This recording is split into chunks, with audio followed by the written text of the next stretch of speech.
Ter a sensação constante de que você é uma farsa, que você é uma fraude. Ter a sensação de que o lugar que você está hoje, no seu trabalho, na sua carreira profissional, você só chegou aonde chegou porque alguém ajudou você, porque algumas pessoas ajudaram você, ou porque você contou com a sorte.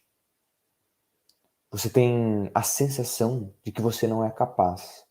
Muito pelo contrário, você é profundamente incapaz de resolver os problemas, encontrar soluções,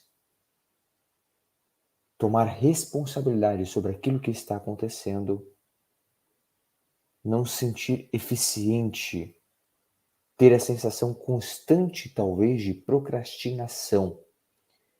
Junto com isso, um estado profundo de ansiedade. Se você já teve esse sentimento, vivenciou essa experiência, esse fenômeno psicológico, esse estado psicológico, você está agora assistindo uma gravação de uma live hoje, dia 11 de agosto de 2022, exatos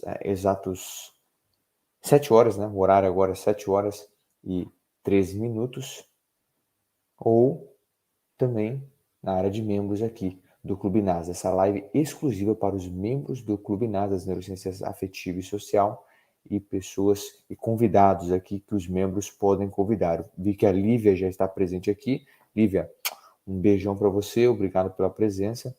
E você depois aí assistindo a gravação na área de membros ou no meu canal no YouTube, deixe aqui seu comentário se você já passou por isso, se esse tema, síndrome do impostor, interessa a você, que falarei mais sobre esses fenômenos, esses pensamentos, esses sentimentos que provocam, influenciam o nosso comportamento. Porque, como eu costumo dizer aqui no meu canal, nos meus vídeos, nos outros encontros que tivemos aqui, com os membros, essa relação entre emoção e comportamento, ela é extremamente forte. Na verdade, uma das razões, a principal razão das emoções existirem é esse comportamento, é essa ação. E dentro da síndrome do impostor, essa sensação, esse sentimento de incapacidade de sentir uma farsa, de uma fraude, e que alguém pode descobrir a fraude que você é, por ter alcançado o que você alcançou, te leva à autossabotagem, à procrastinação, a estados elevados de ansiedade. Ou a ansiedade pode carregar ou impulsionar você a ter esse estado, sentir esse estado, ter esse sentimento de se sentir uma fraude. Então, pegue um papel, uma caneta, anote, escreva, mande as suas perguntas aqui ao vivo, se você estiver, ou depois assistindo o vídeo no meu canal aqui no YouTube, não sei quando você vai assistir, sempre solto o vídeo de 30 a 60 dias após o nosso encontro ao vivo, porque dou preferência aqui aos membros assinantes do Clube NAS. Então, vou compartilhar minha tela com você. Se você que está ao vivo aqui, temos 3 pessoas, agora 2 pessoas ao vivo.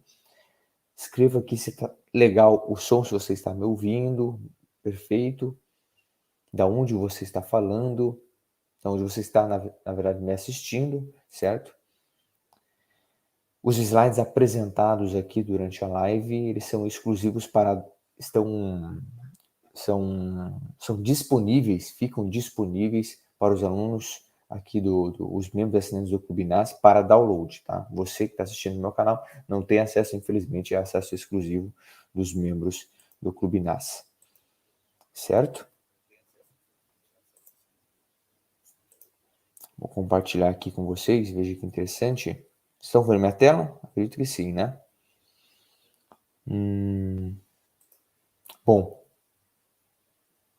vem aquela pergunta que eu comecei o início aqui, fiz a provocação no início da live. Frequentemente, você sente indignação ou insatisfação pelo próprio trabalho, por uma promoção que você recebeu, ou reconhecimento por alguma conquista?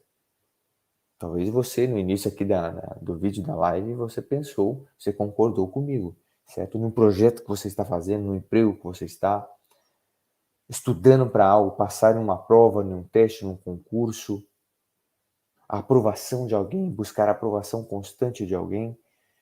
Se você já vivenciou ou está vivenciando esse sentimento, sua resposta foi sim, a síndrome do impostor pode estar presente em sua vida. Se você é um CEO, um gerente de uma corporação, possui um cargo de extrema responsabilidade em uma empresa, se você é um estudante, um pesquisador, está iniciando aí o seu mestrado, doutorado ou pós-doc, ou se você é um advogado, um juiz, um magistrado, esse sentimento esse estado psicológico, esses sintomas que podem estar presentes dentro desse estado psicológico de incapacidade, de reconhecimento de que você não é capaz daquilo, você com você mesmo, essa fraude que você se percebe, ela pode estar presente em inúmeras profissões. Há aqui inclinações mais fortes em adolescentes que estão aí entrando no mercado de trabalho, por exemplo, em mulheres, principalmente em mulheres, alguns estudos demonstram aí essa presença até 2 vezes maior, né, de se encontrar nas mulheres em relação aos homens, principalmente em cargos empresariais de liderança, essa comparação, o estereótipo que a mulher, dentro de um ambiente corporativo, onde ela pode ser minoria dentro de um cargo de liderança, e ela entra numa sala e só está ela ali presente com outros 5, 8, 10 líderes homens. Então, como ela vai interpretar isso?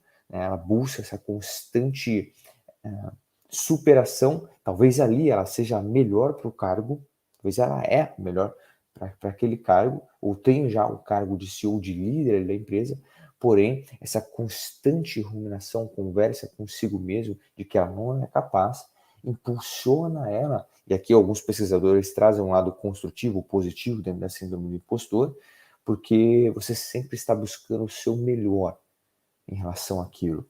E essa consequência de sempre estar buscando o melhor, você pode atingir grandes níveis de resultados de performance. Porém, o outro lado da moeda é estar dentro e sentindo, tendo essa presença da síndrome do impostor, ou fenômeno do impostor, como alguns pesquisadores gostam de chamar. O que seria, então, ou o que é, na verdade, né, a síndrome do impostor? Ah, deixa eu ver aqui, o pessoal tá chegando. Paloma, tudo bem? Boa noite. De onde você tá falando, Paloma? Seja bem-vinda. Lívia, tudo sempre presente aqui. Tem uma impostora que habita dentro de mim. Tem uma impostora. Olha só, é interessante, hein, Lívia? Obrigado por compartilhar. Mandar um beijo para Valentina. A Valentina não é a Valentina não minha sobrinha. Eu tenho uma sobrinha chamada Valentina. Um beijo para você também, mas um beijo para Valentina, filha da Lívia. Está fazendo aniversário hoje, né, Lívia? Um beijo. Então, uma definição aqui. As referências, tá, pessoal? Eu vou deixar depois na descrição aí do vídeo, na área de membros aqui do Clube NAS, e você assistir no meu canal do YouTube, na descrição do vídeo, tá? O que é síndrome do impostor? A síndrome do impostor é a experiência interna de acreditar que você não é tão competente quanto os outros percebem que você é. Em palavras simples, você percebe de forma negativa diferente de como os outros o percebem. Eu vou trazer aqui o que a literatura científica demonstra em relação, apresenta em relação aos tipos de impostores, né? Os tipos de síndrome de impostor. E eu quero que você busque identificar em algum momento da sua vida, talvez agora você está passando por isso, na sua carreira profissional, por exemplo, onde você se encontra em relação a isso. Podemos aí, de fato, flutuar em alguns desses impostores, certo? E aí eu bolei esse cenário aqui para vocês terem uma noção, né, um desenho aí, uma ilustração de como isso acontece. O efeito da realidade daquilo que tem a sua performance, a maneira como nós temos isso projetado na nossa imaginação, ela é inflamada, certo? A pessoa com a síndrome do impostor, vivenciando, tendo esse fenômeno psicológico, essa experiência psicológica, ela tende a buscar essa autoafirmação, né, de falta de capacidade. de que tudo que ela está conquistando, o cargo que ela alcançou, foi porque ela contou com a sorte. A sorte está jogando do lado dela. De fato, esse efeito que representa ali na realidade que está em rosa para você, do sucesso dela, por trás disso, por trás dessa cena, desse imaginário, dentro desse estado psicológico da imaginação dela, ela tem esse, esses pensamentos inflamados dentro dela, essa perseguição com ela mesma, essa, esse estado de alerta, né? Porque o cérebro ele tem essa inclinação mais negativa de perceber o que nós chamamos de viés de negatividade, né? De buscar essa perseguição do estado de alerta. E eu acho interessante aqui compartilhar com vocês que, por exemplo, vamos imaginar que essa perspectiva negativa que a pessoa cria em seu estado psicológico, no seu estado mental, ela imediatamente, vamos imaginar aqui, ó, que minha mão está representando o cérebro humano. E aqui na frente temos o córtex pré-frontal, região responsável por esse controle inibitório do nosso medo, do nosso comportamento, das consequências, de regulação emocional naquilo que estamos sentindo. E aqui no meu dedão, no meio, vamos imaginar aqui, temos as amígdalas, os grupos amidaloides. Quando você tem essa hipervigilância no seu medo, nesse estado de alerta, é como se a amígdala, em resposta mais aí a alguns estudos que demonstram essa velocidade ou essa conexão maior dessas fibras, desses grupos amidaloides, é como se eles, obviamente, não saltam para frente do córtex pré-frontal, mas a ideia aqui é dar um destaque na inflamação, no acionamento das amígdalas e como isso controla o acionamento do córtex pré-frontal. A ideia aqui é tomar a consciência para que o córtex pré-frontal assuma novamente esse controle sobre o acionamento das amígdalas. Quando você toma consciência, porque são essas regiões pré-frontais, o dorsolateral, o ventromedial e o orbitofrontal, que vão dar essa maestria, né, essa organização daquilo que estamos sentindo. Porque o que estamos sentindo? Porque você vai sentir o medo. Ivone, boa noite, tudo bom? Tudo bem, Ivone? Seja bem-vinda. Não sei se ficou clara essa explicação. Aqui eu estou fazendo referência, por exemplo, à imaginação, né, de como essa imaginação, o medo dentro disso, desse estado afetivo de insegurança, de medo, como ele salta nesses estados à frente aí do córtex pré-frontal para assumir o controle dos pensamentos distorcidos que a pessoa cria em relação à realidade, certo? Vai mandando sua pergunta aí, vai mandando suas observações aí, pessoal que está ao vivo, Ivone, Paloma, Lívia, ou depois você assistindo aqui no meu canal. Vamos entender a origem, brevemente aqui, só para que você tenha uma noção. Esse fenômeno psicológico foi intitulado pela primeira vez pelas psicólogas Pauline Seans, ou Cience, e a Suzanne Imes, em 1978. Importante destacar que a síndrome do impostor não é formalmente reconhecida como essa condição de estado mental, de saúde mental, não, um diagnóstico, dentro do Manual Diagnóstico Estatístico de Transtornos Mentais, que é o DSM-5, a quinta edição. Porque o sintoma é muito mais reconhecido como um fenômeno, né? Por isso que alguns pesquisadores sugerem um fenômeno, o fenômeno do impostor, né? Esses sintomas que a pessoa pode sentir, porque podemos encontrar nos estados depressivos, transtornos de ansiedade, e pode ser inflamado mais ainda esse estado. Né? Dependendo aí, eu vou falar aqui para vocês do que pode depender, né, essa inflamação, essa frequência desse estado.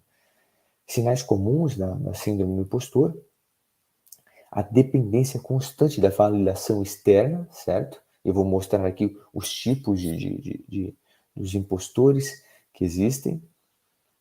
O medo de não corresponder às expectativas de si mesmo e dos outros. E essa constante muito relacionada ao workaholic, certo? Esse trabalho excessivo e autoesforço para superar essa autossabotagem antes mesmo de fazer novas tentativas. Olha que interessante. Então, foi o que eu citei no início aqui da live, certo? A pessoa, o lado aí construtivo, positivo, que alguns autores, pesquisadores compartilham, é que o efeito da síndrome do impostor, esse efeito carrega a pessoa a levar ela num patamar de alto desempenho, que ela de fato é a melhor pessoa naquilo que ela faz. Por outro lado, ela carrega esse peso dessa constante cobrança, né, desse trabalho excessivo. E isso, dependendo da intensidade desse estado que a pessoa sente ou está sentindo a síndrome do impostor, pode influenciar ela a evitar ou procrastinar os sentimentos ou as tarefas que ela tem que fazer. Porque só de lembrar das possíveis consequências que ela pode ter, no caso, uma falha, ela evita isso porque a máscara dela, isto é, a impostora, a pessoa como ela se sente, né, como uma impostora, ela pode cair. As pessoas podem descobrir que ela é uma farsa. Olha que interessante. Então, deixa eu comentar aqui se está fazendo sentido o que eu estou compartilhando. Se alguma pessoa veio na sua mente, talvez o seu marido, a sua esposa, compartilhe isso com você no trabalho. E já vou dar um spoiler aqui, o pessoal que está assistindo ao vivo, Lívia, que é membro assinante do Clube NASA, ou depois você assistindo a gravação aí no meu canal. No nosso próximo encontro, como eu falei, como nós prometemos aqui, eu prometi aqui, o encontro desse mês, de agosto, é só sobre o síndrome do impostor. Aqui eu falarei dessa breve definição, apresentei aqui alguns sinais comuns, vou apresentar os 5 tipos de impostores, e no outro encontro vou fazer um resumo do assunto, e vou compartilhar estratégias para o enfrentamento e superação disso, tá? Então não falarei aqui, porque nosso encontro tem um tempo limitado, mas também deixarei isso para o nosso próximo encontro, tá bom? Ou você assistir a gravação para o próximo vídeo. Aí veja, o interessante é que a pessoa que sente esse fenômeno, esse estado psicológico, eu até coloquei aqui, é um fenômeno psicológico solitário. Um estudo bem bacana que eu deixaria aqui para vocês também, as referências, compartilhou o seguinte, veja, uma revisão sistemática mostrou que as pessoas que experimentam a síndrome do impostor geralmente se percebem como únicas quando questionadas sobre esse estado psicológico. Olha que interessante. Então, nesse estudo, nessa revisão sistemática, demonstrando que as pessoas que sentem, que possuem, que vivenciam esse estado psicológico, elas possuem essa inclinação maior de acreditar que só elas possuem isso, que os outros estão observando, que os outros não possuem esse estado psicológico, esse auto-questionamento constante consigo mesmo. Interessante isso. A Lívia colocou aqui, ó, sou alcoólico total, tenho feito terapia para... Lívia, essa é uma das dicas, tá? Tomar essa consciência do que está experienciando isso, tá? E normalmente as pessoas mais próximas da sua família, por exemplo, ou até às vezes colegas de trabalho, elas costumam compartilhar, não vou dizer dicas, mas observações, no sentido, poxa, Lívia, eu acho que você está trabalhando demais. Poxa, Lívia, não se preocupe muito com isso, porque as pessoas começam a reparar essa vigilância constante que você tem com você mesmo, essa autocobrança, certo? Então, tomar consciência disso é uma das estratégias que os especialistas compartilham em relação a isso, né? Um dos exercícios práticos é escolher um dia da semana para exato. Gosto muito dessa ideia, tá, Lívia? Perfeito.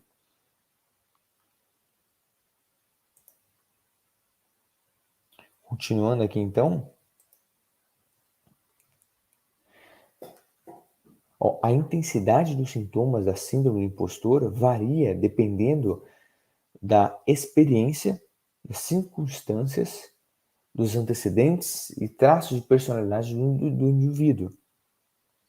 Então, talvez você, ao compartilhar isso com um amigo ou colega de trabalho, ele também vivenciou uma experiência similar que você, essa comparação ou a maneira da frequência e intensidade que você venceu, não vou dizer jamais será a mesma, mas raramente será. E o que nós entendemos aqui, por exemplo, como eu já compartilhei nos estudos sobre a neurociência da percepção, nós não construímos a mesma realidade. Você que está assistindo, o sentimento de incapacidade que você tem ou já vivenciou na sua vida, provavelmente nós sabemos o que é, né? Incapacidade.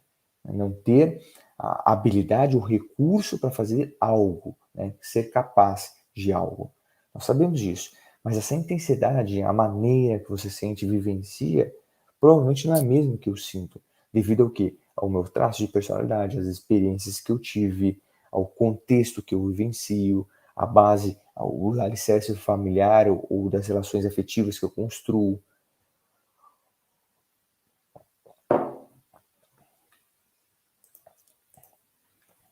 Fazendo sentido? Estamos chegando aí já a 20 minutos. Passa muito rápido aqui quando a gente faz a transmissão.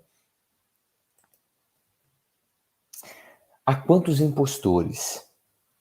Sabendo da influência da personalidade e das circunstâncias do ambiente, a síndrome do impostor ela pode se manifestar em 5 tipos. Olha só, hein? Então, sabendo, como eu citei anteriormente, sabendo dessa intensidade que temos, sabendo da intensidade e frequência dessa experiência que a pessoa tem da rotina de trabalho, por exemplo, sabendo, reconhecendo traços de personalidade, o contexto, as histórias, a historicidade, né, o passado que a pessoa teve, os alicerces afetivos que a pessoa teve, sabendo, reconhecendo tudo isso, entendemos que na literatura há 5 tipos de impostores. Eu quero que agora você, conforme eu vou compartilhando, você escreva e tente identificar você em um desses aspectos, um desses modelos de impostor. Podemos aí flutuar dependendo da área, talvez um relacionamento romântico, como você se identifica dentro de um relacionamento romântico, porque isso pode acontecer. Dessa perseguição você com você mesmo, de acreditar que você não está dando o seu melhor dentro do relacionamento, ou que o seu parceiro, a sua parceira pode pensar de você, ou que o seu colega de trabalho, o seu chefe, ou você, que é o chefe, e a maneira como os seus colegas ou os colaboradores vão perceber você nesse estado de liderança, nessa posição. Olha que interessante. Vou compartilhar aqui com vocês.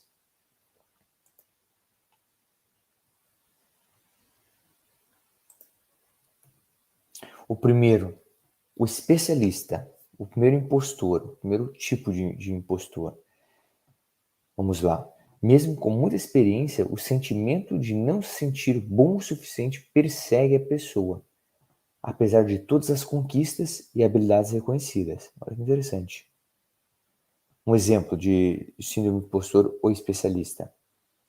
Uma mulher com mais de 10 anos de experiência no setor de produtos farmacêuticos, que gerencia um grupo de pessoas menos experientes, pode achar que nunca estará à altura de seus colegas homens que administram a empresa. Foi o exemplo que eu compartilhei lá já, começando a live. A pessoa, a mulher, no caso, porque as pesquisas indicam aí esse estado psicológico, esse fenômeno do impostor presente muito mais nas mulheres, em relação, por exemplo, a uma minoria, grupo étnicos, por exemplo, nessa relação de como ele se percebe ou estar em constante busca de superação em relação aos outros, porque, como eu sou uma pessoa negra, eu tenho que provar que eu sou muito mais forte, que eu sou muito mais competente. Eu vou mostrar aqui um exemplo desse estado de que pode perseguir, por exemplo, da mulher negra, de como ela se enxerga em relação ao estereótipo que a sociedade cria em relação a ela, a sua força, a sua garra, e isso pode sobrecarregar afetivamente o seu estado mental, a sua saúde mental. É interessante tentar enxergar essa perspectiva do que pode acontecer. Então, não é só em relação a um traço de personalidade, mas como o contexto, o ambiente impulsiona e constrói a realidade, essa estrutura, né? Podemos até colocar aqui como uma síndrome do impostor estrutural, né? De como o padrão que a pessoa tem que seguir em relação ao desempenho, à performance que ela tem que ter no trabalho. É importante entender isso.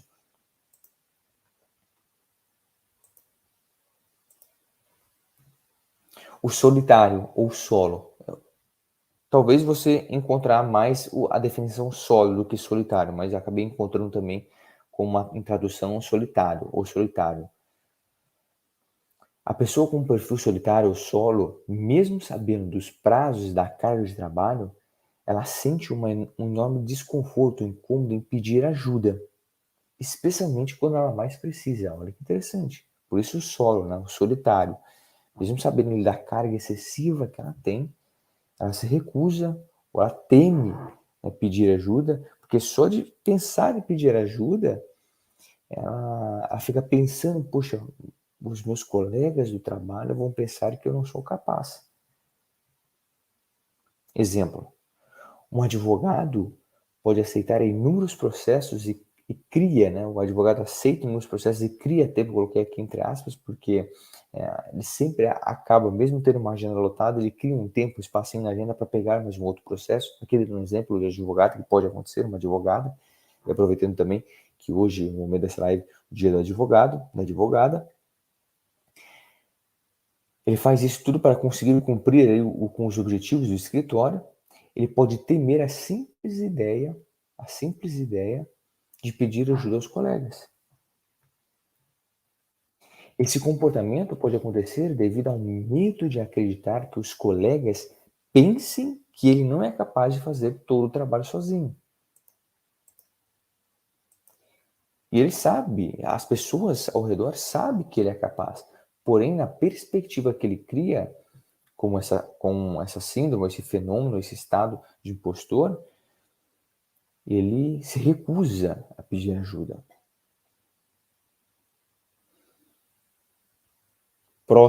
Próximo estado, ou modelo, ou tipo de síndrome do impostor.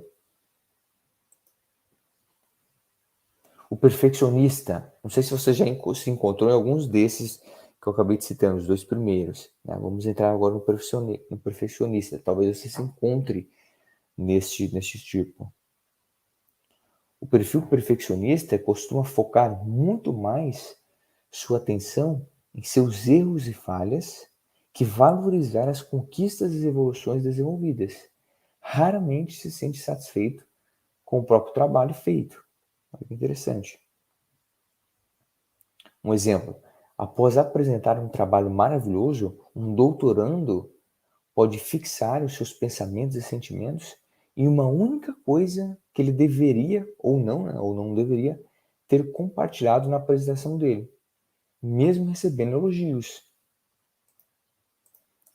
E aí que agora vem a pergunta que eu quero fazer para você, eu quero que você reflita. Em algum momento na sua carreira profissional, ou a prestação no trabalho, ou a prestação acadêmica, talvez uma pós-graduação que você está fazendo na sua graduação, você teve um desempenho fantástico. Porém, após isso, você ficou com essa ruminação, certo? Perseguição mental com você mesmo sobre o seu desempenho. Meu Deus, por que eu falei aquilo? Ou, nossa, eu deveria ter compartilhado essa informação, eu deveria ter usado essa palavra em vez dessa. Já aconteceu com você? Talvez o seu filho compartilhou isso com você hoje na apresentação de um trabalho. Falei, pai, mãe, eu deveria ter falado isso, mas eu falei aquilo. E foi um sucesso. Né? Inúmeros elogios.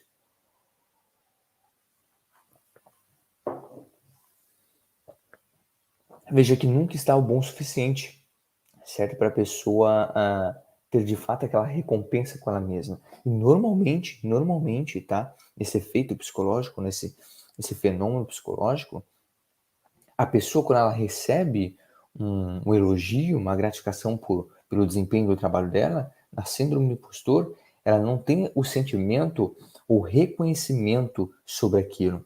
Ela tem muito mais um sentimento, um estado de alívio, porque ela não descobriram quem ela é, né? Que ela é um impostor em relação àquele cargo, ou àquela função, àquela tarefa. Olha que interessante. Então não é uma recompensa, perdão, não é uma recompensa relacionada ao prazer, mas sim a sensação de alívio, de não descobrirem quem ela é, de fato que ela é, né? Legal? Então, não sei se você se identificou com perfeccionismo, ou perfeccionista, perdão. Vamos para mais um. O gênio natural. Possuindo o reconhecimento de uma habilidade específica, né, as pessoas reconhecendo que a pessoa tem essa habilidade específica, o gênio natural ele acredita que o seu valor como indivíduo tem conexão apenas com o domínio dessa habilidade. É só isso que eu tenho de bom. E aí que entra a síndrome do gênio natural, a síndrome do impostor dentro dessa categoria.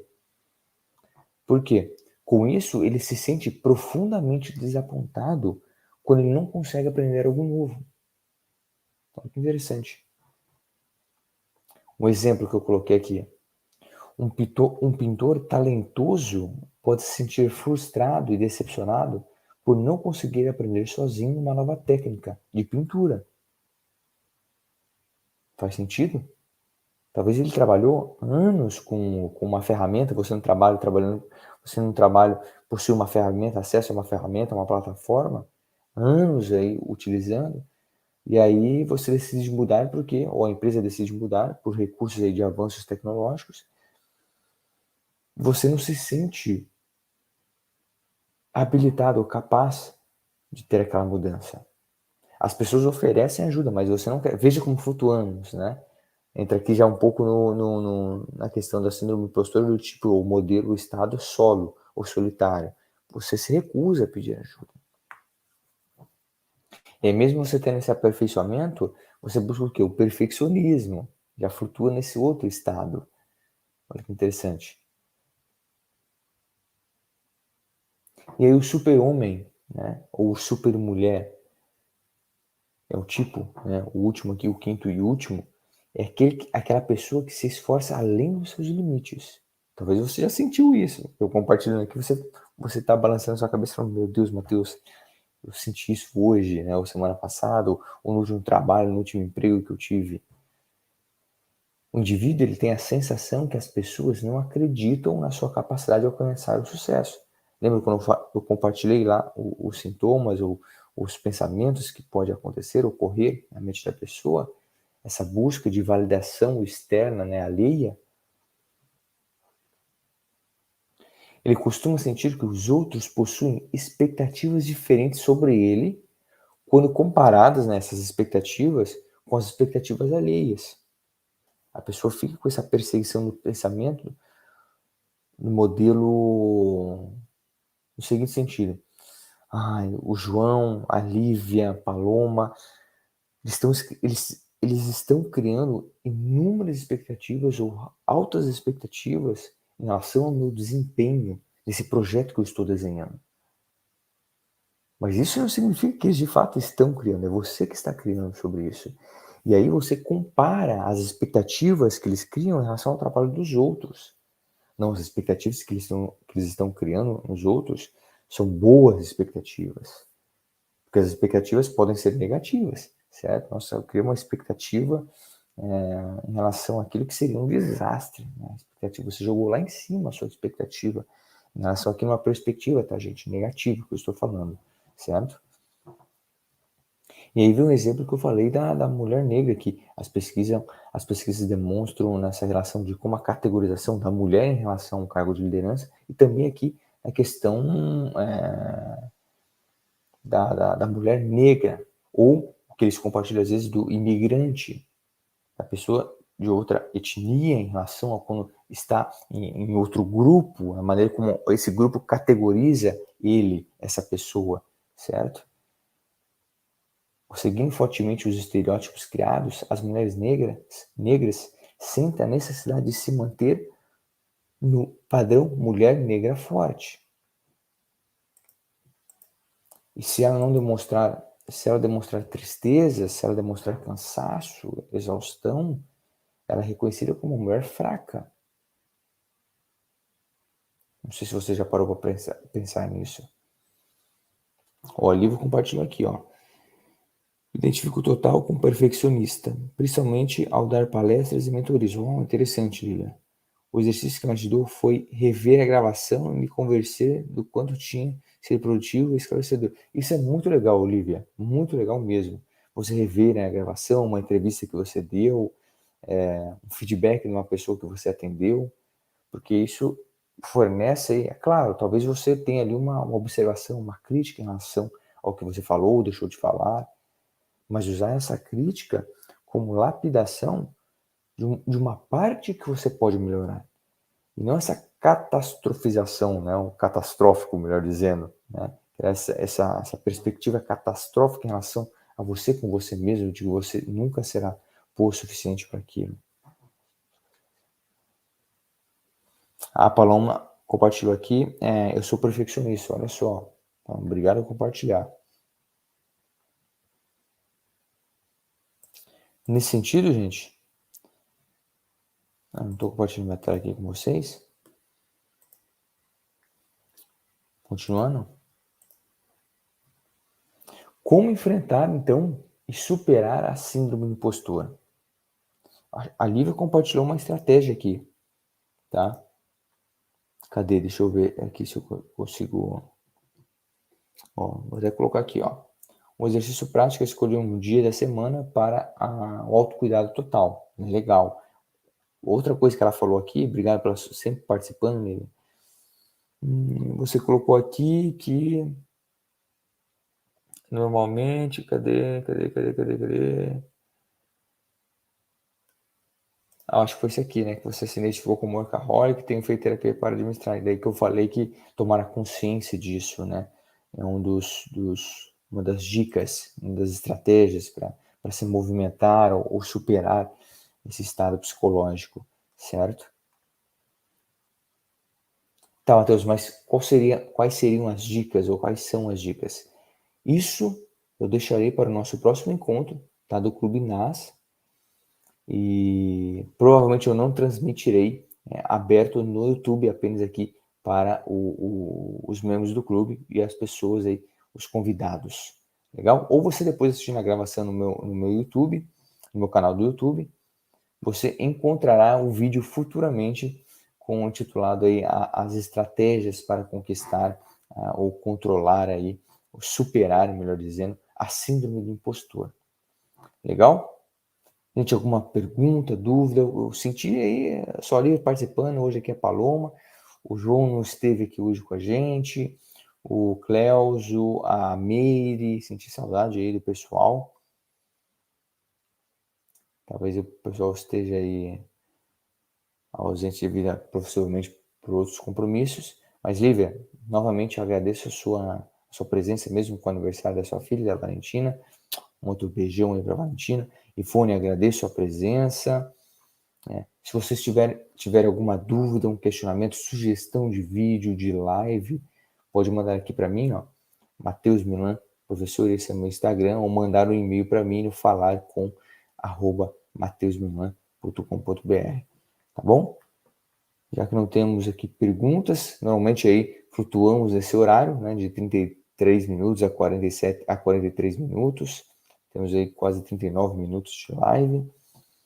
Deixa eu ver aqui, até a próxima aula farei uma live sobre isso. Show, Lívia, pode fazer, que tenho certeza que as pessoas, você ajudará muitas das pessoas, tá? E pegue os slides, pode usar os slides, sinta-se à vontade para usar os slides, que são exclusivos aí para os membros do Clube NAS, tá bom? Gente, um beijão para vocês e você assistindo aqui no meu canal do YouTube, se inscreva no canal e ative o sininho para receber as notificações dos próximos vídeos, tá bom? Tchau!